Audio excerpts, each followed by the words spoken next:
know some people probably had it hard, but I was blessed. They ain't never saw my mom and daddy stressed. They only show success. I'm living comfy from the sweat off they backs, and that's why all I ever wanted was to give it back.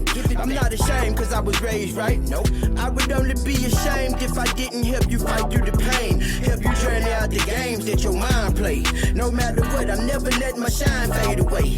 Forever searching for knowledge, hoping I find grace. Keep your intentions pure, be sure about the risk you take. Pop said failure builds character. I came up short a time or two. Your mind know what your heart been through. Don't let that pressure startle you, and faith off in the Lord will do you justice. We sat and we discuss it. This assistance for the public. A little love will help recover from your struggle.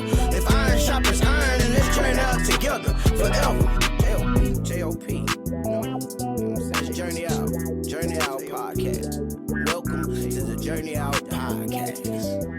Hello, everyone, and welcome back to another episode of the Journey Out Podcast. We are so happy to have you all here with us today and to get some more impactful, insightful information. Now, as always, please like, share, and subscribe. Join the Journey Out Podcast family. We love to see you all commenting and sharing the information because, again, that is why we're here, to help journey out of every situation that we go through together as a family. But we have an amazing episode today. I'm super excited. Yes. Because this is huge, y'all. The Dallas Area Agency on Aging is here in the building with us, okay? This is just absolutely amazing. So we have Miss Cynthia here, who is the manager over the Alzheimer's program at the Dallas Area Agency on Aging. And then we have Miss Rubi, which is the supervisor of the whole shebang, okay? Yes. So we are so happy to have you ladies here with us today. Thank y'all for joining us. Thank you. Now, first and foremost, yes, Miss Cynthia, yes, tell us a little bit about what you do and how you got to the Dallas Area Agency on Aging. Certainly. I am the manager for the Alzheimer's program there at the Dallas Area Agency on Aging. I've been there just a little bit over 5 years. And what got me there is evidence-based classes. I was teaching evidence-based classes over in Tarrant County, things such as fall prevention, chronic disease self-management, those type of things. Transition over to Dallas County from Tarrant, and then we got a new grant that we'll talk a little bit about because of the big need that we have for people with Alzheimer's disease. So we were very blessed and fortunate to get a grant, and they decided, Cynthia, it's your turn. I became the manager for that program. Awesome, awesome. And Miss Rubi, how did you get involved? How did you become the supervisor? What does it look like for you? Okay, so I joined the agency. I've been there on and off since 2011. Wow, okay. I've been doing a little bit of children's services, but I always had a passion for senior services. And that just came out of personal reasons.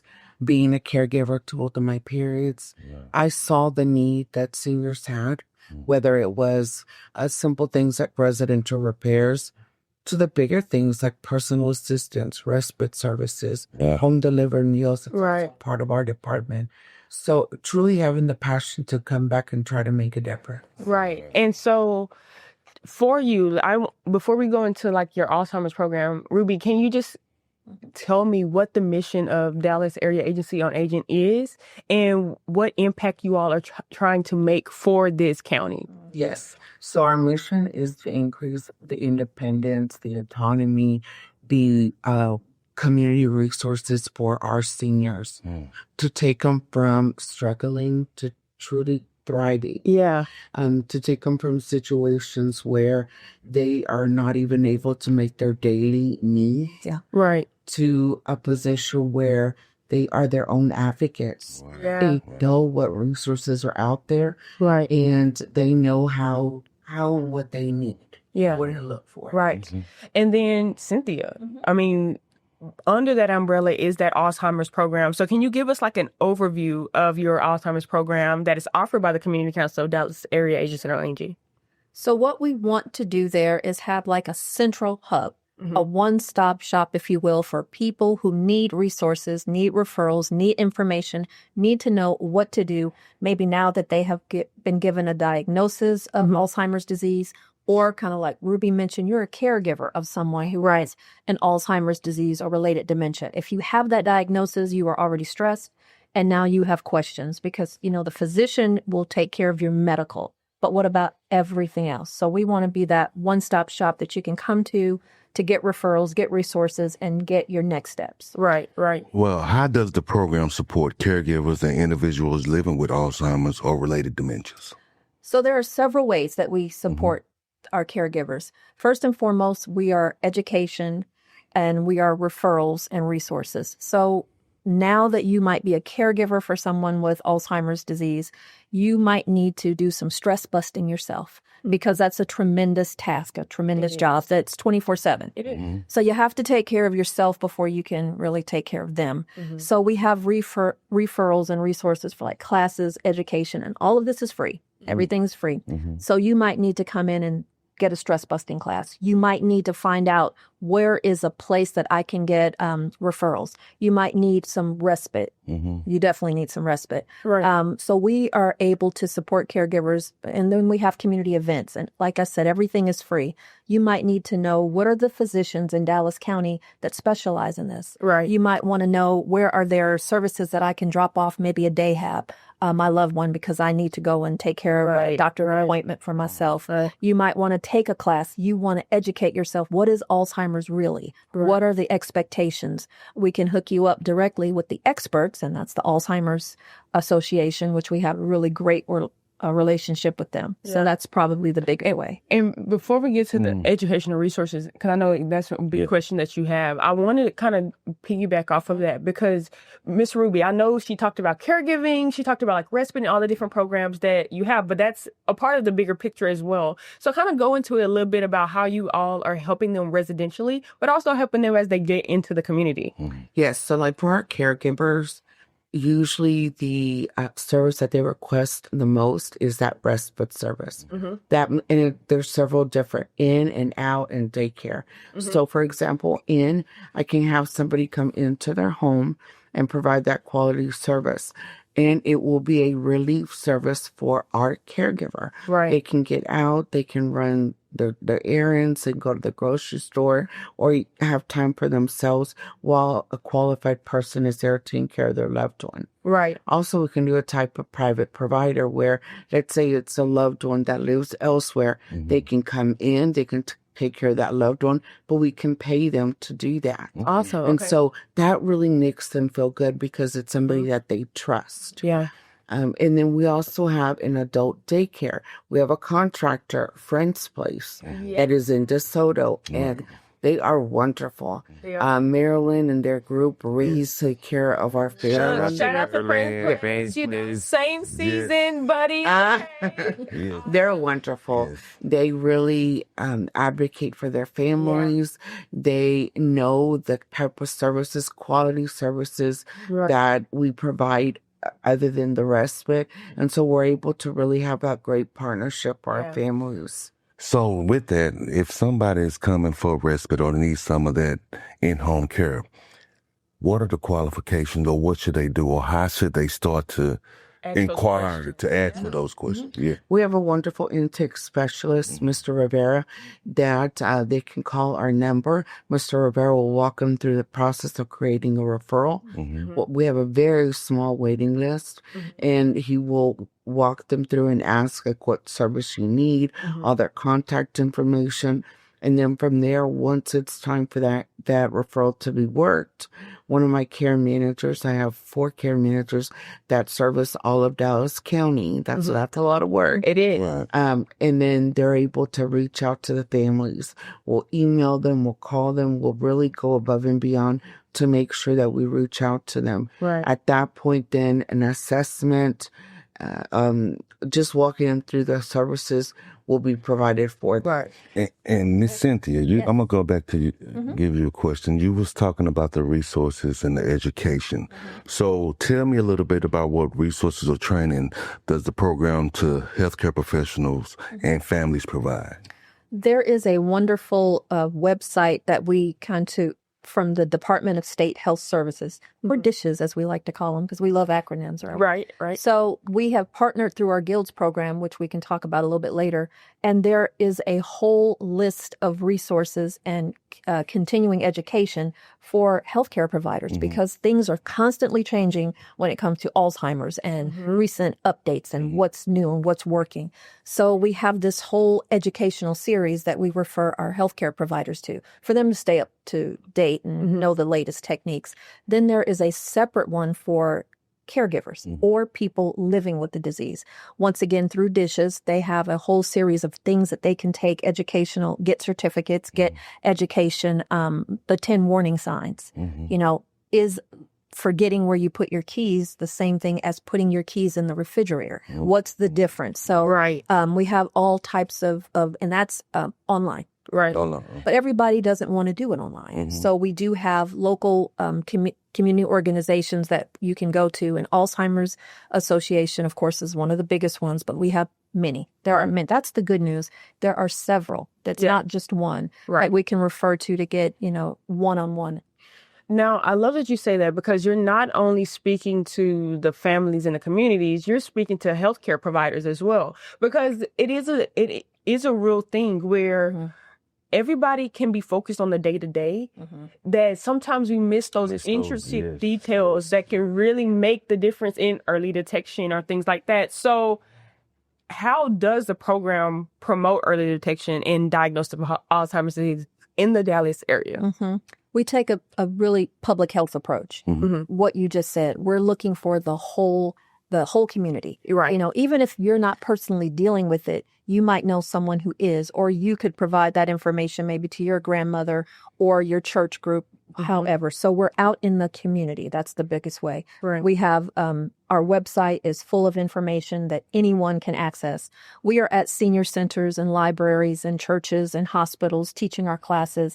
And we always have a referral table that has any information that you might be looking for. Right. We do things like podcasts like today. Thank you very much. We are at all kind of events. We have large scale events. So anything that reaches out public facing that we can do, we are there to pass out information about the 10 warning signs, let them know that there are support groups available. That's probably the biggest way. And let me ask this. So podcast, you're in the community. What do you feel is probably one of the main things to where it's really not, the community is not getting the information or knowing, hey, this is a resource I have in this community. So what do you feel can be that biggest, gap to where we're not reaching the people that need it? Yeah. I'll start, and then I'm certainly going to let Ruby answer this too. I recently did a webinar with over 180 nurses and nurse practitioners. So in this health-centered field, you would think that they would know. They didn't know what the Dallas Area Agency on Aging was. And they certainly didn't know the other name of Community Council. So we are trying to make sure that we are not the best kept secret. We want everybody to know. So people still don't know that there is a local resource that offers all of this for free. Wow. So we're doing all that we can to get out there. Ruby, I'm going to let you pick that up. And just to say a little bit more, I think it's also that trust factor. Right. People don't know about us. They don't recognize the name. But slowly and surely, as their neighbor or a family friend says, no, they are a good agency. They are legitimate. They have great care managers. That word spreads, and we're slowly but surely getting it into other areas. And for us, it's so important to get it into pockets of zip codes that never have heard of us. Right. That's even more important. I love that. So I'm going to go into this one. Since we're talking about that, it says, so for you, Miss Cynthia, what role do dementia resource specialists play in the success of these programs, and where are they located? Well, we're everywhere. No, I'm all over Dallas County. My office is on Mockingbird Lane, but like today, I'm rarely in my office because that's not where the people are. We are out, like I said, we're out at local events, libraries, rec centers, senior centers. You can always contact our office. You can always go online and look for our resources, but we are out where the people are. Right. And we are more that one-on-one contact. I can get on the phone with you and you can tell me the story. What happened? What are you needing? And I can look it up and kind of get a more personalized plan. All right, so you're telling me you need to know respite. That's the biggest thing. Or maybe you need to get a will put together. Or maybe so I can map out. We're more of a one-on-one instead of that the big picture thing. So we're all over Dallas County. Right. Yeah. Right. And you mentioned it earlier. You talked a little bit about the GILS program. Let's talk about what that is. Sure. GILD stands for, like I said, we love our acronyms. Yes. Come on. The Guide to Increase Local Dementia Support. Okay. So we need more. Like Ruby already said, there's all of this that's already here at Community Council, yet people don't know. So we are out there public facing, doing things to help bring it personally how we can support you. Some of the things that we can do is like there's something called a memory cafe.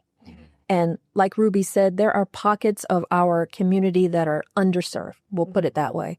And people who don't speak the same language that I do who still need those resources. So we're getting out in multiple languages. Spanish, Vietnamese are the two that we have information in right now, and we're working on more. Awesome. But a memory cafe, a place where a person who has dementia and their caregiver can come together. It's not like a drop-off. Right. It's a safe spot. Right. Maybe if you have a person that you're caring for and maybe they speak out or they say things that others might feel uncomfortable with, well, this is a safe space. Yeah. They can be who they are. You can feel free. You can come, listen to music, do an activity, maybe hear poetry.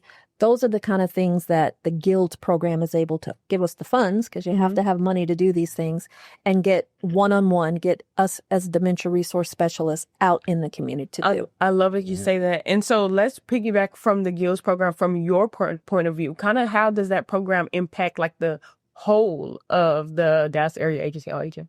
Well, that just opens a door for our caregivers because that's not the only service that they need. So if they, like Cynthia said, they need legal assistance, well, we provide that. If they need a small residential repairs, we provide that. So we talk about that more. Talk about the home repairs more. Okay. So what does that look like? So they are minor home repairs, but they're rooted in safety and autonomy. The 5 things that we focus on are grab bars in the bathroom. Seniors can get safely in and out. Handrails to the front and the back of their home. You can get safely in and out of their home. For my wheelchair-bound seniors, we have wheelchair ramps. We offer also new doors, front or back doors. Safety is an issue for our seniors. And then also toilets, chair-high toilets. A lot of my seniors have had knee replacement surgery. So that is a need. It's not like, oh, I don't need. No, it is a need because it truly is a safety issue. Right. And especially and then I just love that you guys are hitting it on all fronts because it's combining the both of them. When you have a person with Alzheimer's and dementia, wandering is a very big thing. Where some don't, but most do. And so when you're getting into that stage, you want to make sure that, especially if their desires to stay at home, you want to make sure that the home is equipped for them to do so. And being that you guys have a program built within the program, it's just so beautiful. And I love that. So with that program and with the Memory Cafe, do y'all have a lot of active participants in it?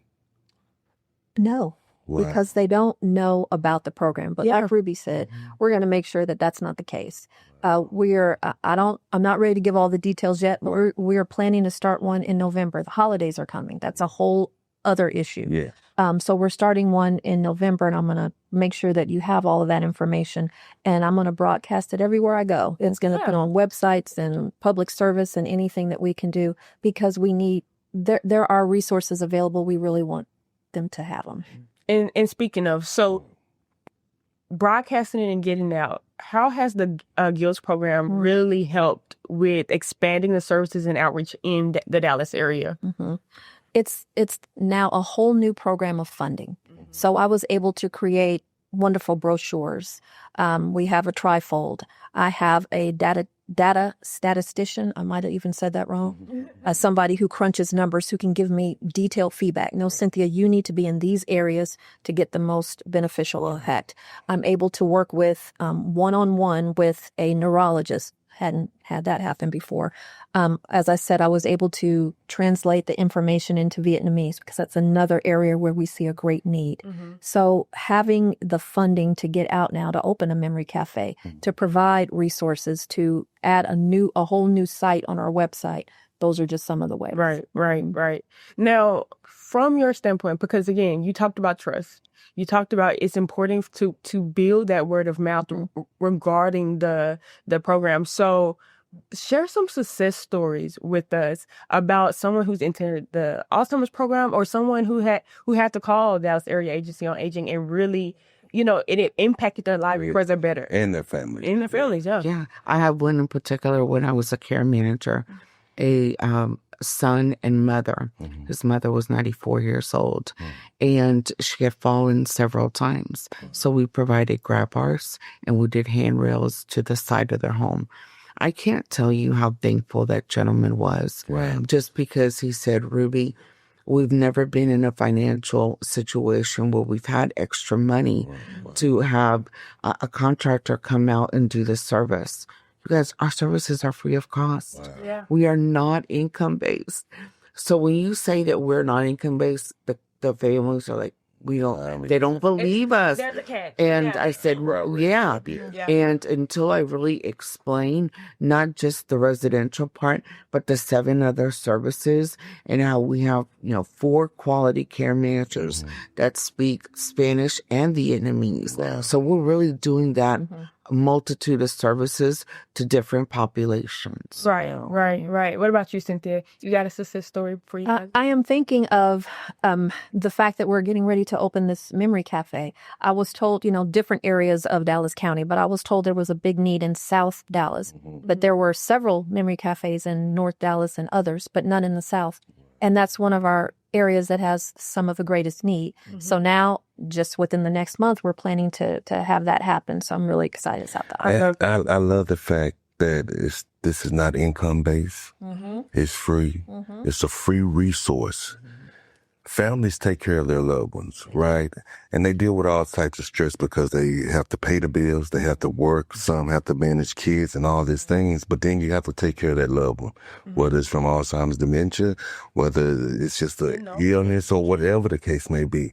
So that is great because that takes pressure off of the family member that's taking care of their loved one.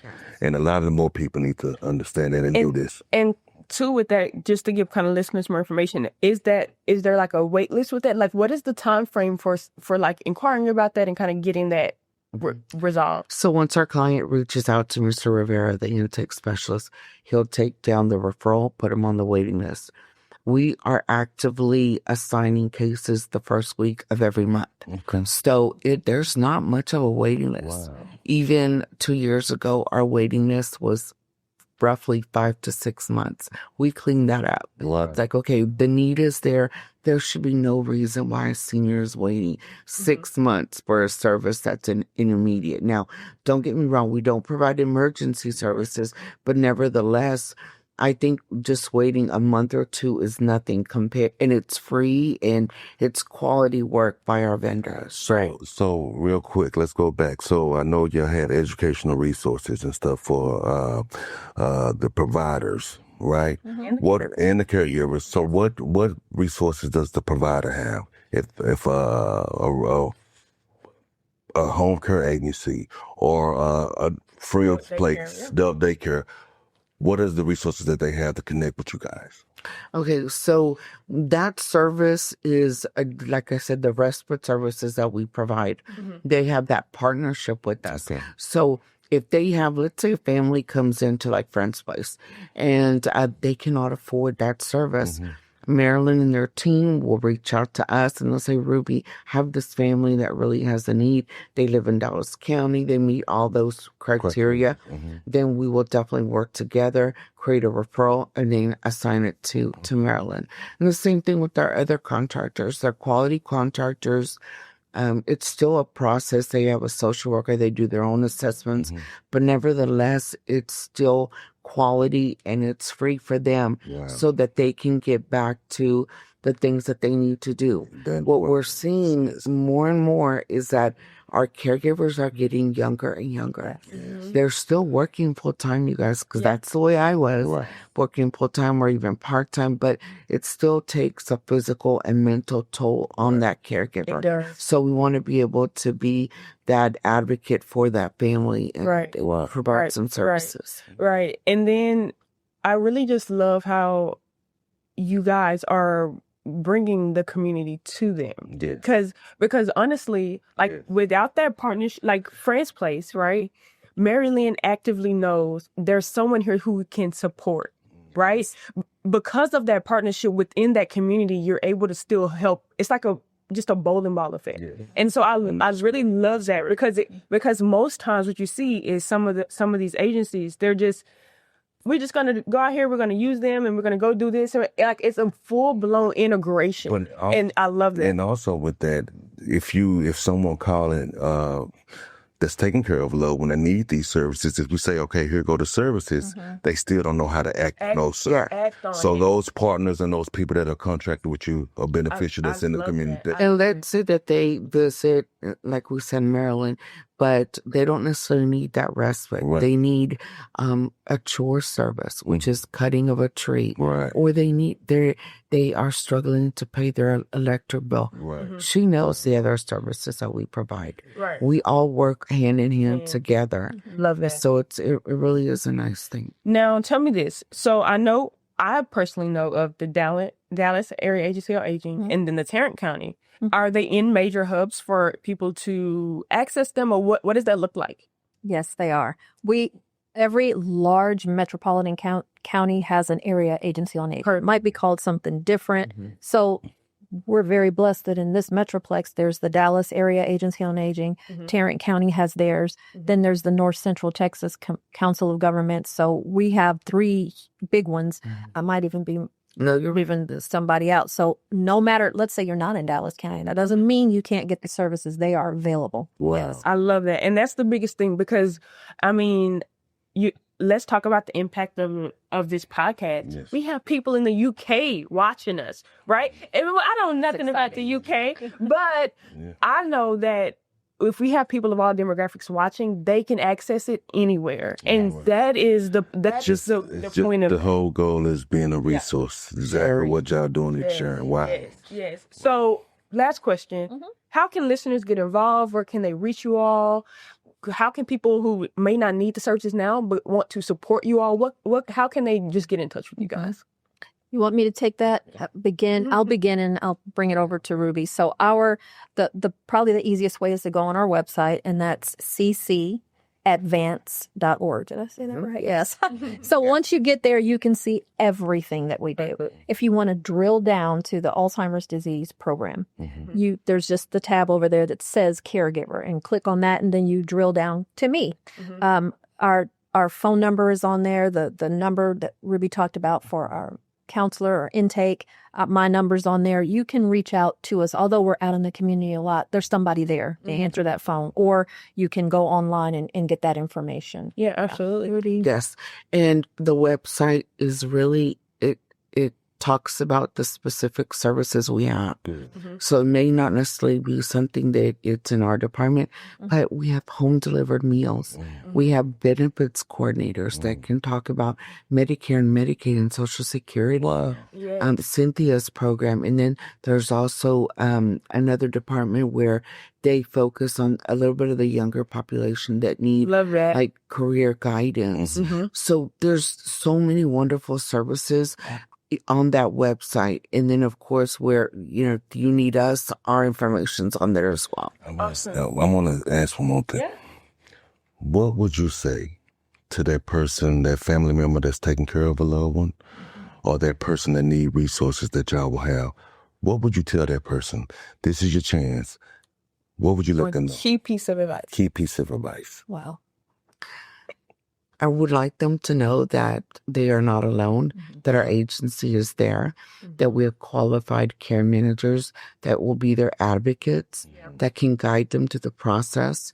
Because so many times when they get to us, they're so frustrated because they've called literally 5, 6, 7 agencies and no one will guide them, or they don't know the answer. And if we don't know the answer, surely I will tell you, Miss Salazar, I will call you right back. I'm going to be able, I'll research it and let you know what's going on. But definitely will always put them in a better place than they were. Wow. I love that. I love that. Well, thank you guys for coming on the show today. Like, it was an absolute blast. And I really pray that the information that you all heard today is something that you utilize. Yes. Not even if you don't need it right now, you're sharing it out and telling other people about the wonderful benefits that are all over this county. Like, everywhere you can turn to the website, ccadvance.org, like being able to really tap into those resources and be a resource. Again, helping people journey out and just come together as a family. So, and you once you tap into that resource, you probably don't need it if you're listening, but you probably know someone else that needs it. So it's critical that you share this information with others in your community. Right. So I thank you guys so much for tuning in and listening to us today. Remember to go out and just be the light, be the vessel for someone else, and also help them journey out and help yourself journey out of any and every situation that you have going on. I thank y'all for listening, and we are out. Peace.